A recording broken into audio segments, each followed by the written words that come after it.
Dumako naman nga tayo dito ngayon sa nadaanan po natin na balita tungkol kay Bella na nagsalita siya na wala naman daw pong masama, 'di ba? Kung nagsasama na si Kim and Pao dahil wala namang inaapakang pinaapakang tao ang dalawa.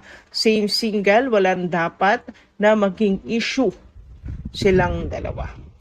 Natatandaan nyo ba yung balita na nag-live-in or magka-live-in na raw sila Kim and Paolo? Hati naman yung opinion ng mga tao at reaction hinggil dito. May naniniwala na kagaya ko na hindi totoo, and meron din namang naniniwala na baka nga magka-live-in na ang Kim Pao. Dahil wala rin naman daw pong masama kung sakali, 'di ba? Na totoo. So, sabi dito ni Kikay, Bella Padilla inamin na masaya siya sa love life ni Kim Chiu. Walang dapat umeksena pa. Uy, para sa mga bashers marahil to. Walang dapat po na umeksena pa sa love life ni Kim. Bakit naman sila eksena? Ano bang ambag nila sa buhay ni Kim Chiu? Or ano bang nalalaman nila sa buhay ni Kim and Paula Avellino, di ba? So wala namang masama kung nagsasama na. Sabi dito, no, wala namang masama kung nagsasama na si Bestie Kim and Paolo. Same sila single, wala dapat issue. Sabi pa po dito, buti pa ang mga kaibigan at pamilya ni Kim Chiu approve sa live-in. Tapos itong si Che, hilig umeksena. Gagawan pa ng issue ang Kim Pam. Kaloka. So, saan kaya nanggaling to? Bakit tadawit si Jay? At paanong, nasabit si Jay sa usaping ito? Anyway, ayun, may mga umeeksena nga raw po sa love life ni Kim. Siguro ito yung mga taong hindi matanggap, na Kim Pao na po ang meron ngayon. Ayan, sana wag na po nilang ipagpilitan pa dahil sila lang rin naman ang paulit-ulit na masasaktan sa kaka-deny nila sa katotohanan na Kim Pao na po ang meron ngayon. Period. Hope na magising na po sila sa katotohanan na kailanman hindi po nila mapipigil ang tadhana. Lalo na po si Paula Avellino sa gusto po niya. Ang balitang Bella Padilla inamin na masaya sa love life ni Kim Chiu at wala raw dapat umiiksena ay magandang halimbawa ng respeto, maturity at tunay na pagkakaibigan sa loob ng industriya. Una sa lahat, positibo ang dating ng pahayag ni Bella. Sa isang showbiz world na puno ng intriga, selosan, at maling interpretasyon, malinaw niyang ipinakita na wala siyang intensyong makisawsaw o maging dahilan ng issue. Ibig sabihin nito, kinikilala niya na ang love life ni Kim ay personal na desisyon at hindi dapat pakialaman ng kahit sino, kaibigan man o hindi. Ikalawa, malaking bagay ang suporta mula kay Bella dahil kilala siya bilang isang prangka at independent na babae.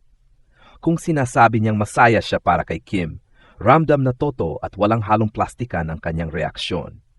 Ipinapakita rin nito na wala talagang namuong tensyon o kompetisyon sa pagitan nila, taliwas sa mga ginagawang espekulasyon ng ilan.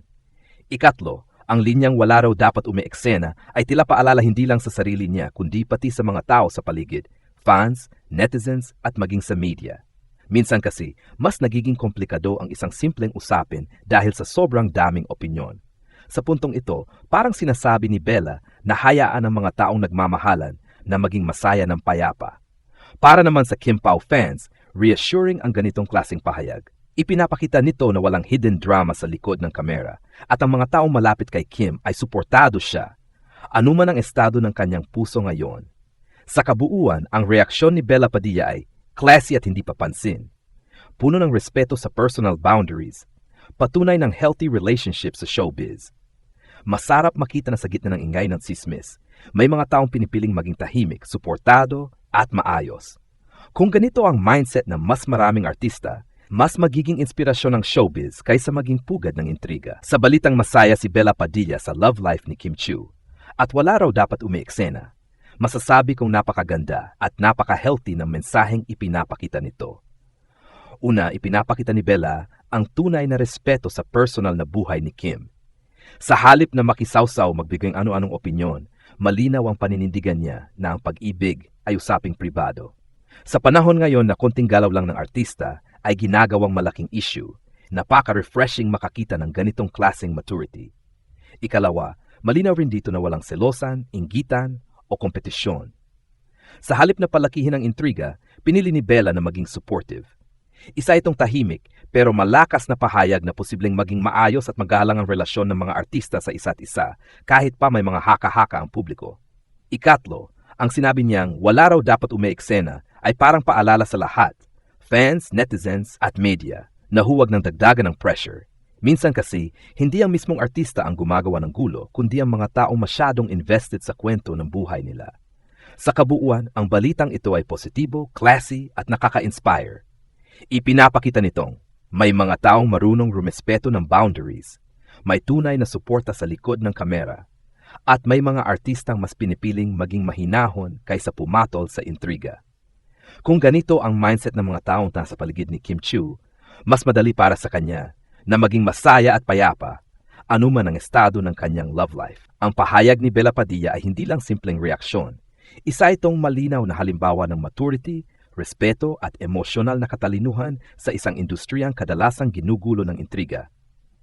Sa halip na samantalahin ang pagkataon para mapag-usapan o makisabay sa ingay, pinili niyang magsalita ng maayos at diretso na bihira ng makita sa mundo ng showbiz.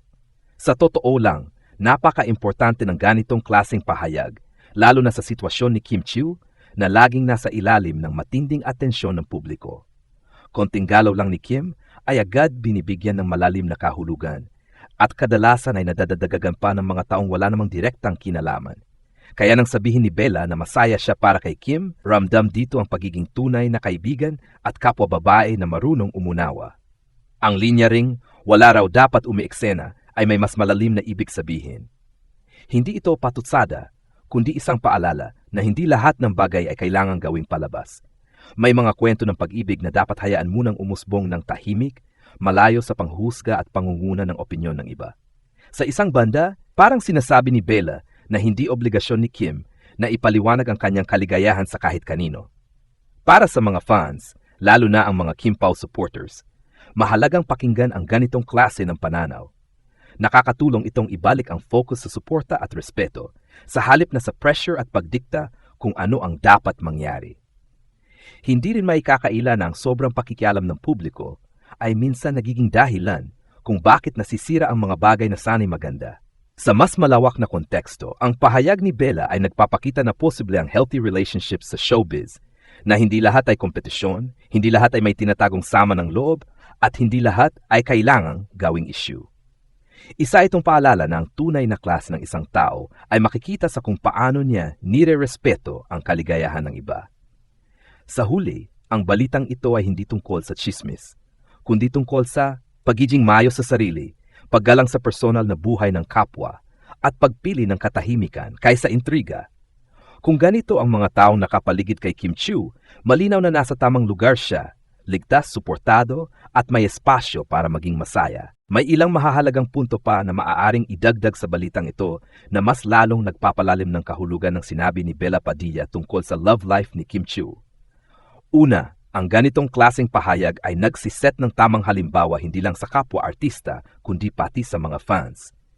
Ipinapakita nito na hindi lahat ng reaksyon ay kailangang maingay o puno ng opinyon. Minsan, ang pinakamalinaw na suporta ay ang pagpili ng katahimikan at paggalang. Sa isang panahon na ang lahat ay gustong makisawsaw, ang desisyong huwag umiiksena ay isang anyo ng respeto. Ikalawa, makikita rin dito na lumalalim na ang kultura ng boundaries sa showbiz. Dati, normal lang na makialam ang kahit sino sa personal na buhay ng artista. Pero ngayon, may mga personalidad tulad ni Bella na hayagang nagsasabing may limitasyon ng pakikialam at dapat itong igalang. Mahalaga ito lalo na kay Kim na matagal nang nasa industriya at maraming pinagdaan ng intriga. Ikatlo, ang suporta ni Bella ay nagpapakita na walang hidden conflict sa likod ng kamera. Sa dami ng isyong pilit inuugnay ang mga pangalan ng artista, Malinaw na ang ganitong pahayag ay pananggalang laban sa maling kwento. Pinapatunayan nitong hindi lahat ng babae sa industriya ay magkakaribal. May mga tunay na pagkakaibigang tahimik pero matibay. Ika-4, para sa mga fans, magandang paalala ito na ang tunay na pagmamahal sa isang idolo ay hindi ang pagdikta sa buhay niya, kundi ang pagbibigay ng espasyo para maging masaya siya. Ang suporta ay hindi laging ingay. Minsan ito ay pagtitiwala na alam ng isang tao kung ano ang makakabuti para sa kanya. Sa kabuuan, ang dagdag na mensahe ng balitang ito ay malinaw. Hindi lahat ng kwento ay kailangang palakihin. Hindi lahat ng opinyon ay kailangang ipahayag. At hindi lahat ng kaligayahan ay kailangang ipaliwanag sa publiko. Ang sinabi ni Bella Padilla ay tila paalala na ang tunay na respeto ay marunong umatras. At sa mundong puno ng intriga, ang ganitong ugali ay isang uri ng tahimik na lakas. Para kay Kim Chiu, malaking bagay ang may mga taong handang sumuporta ng walang kapalit at walang eksena.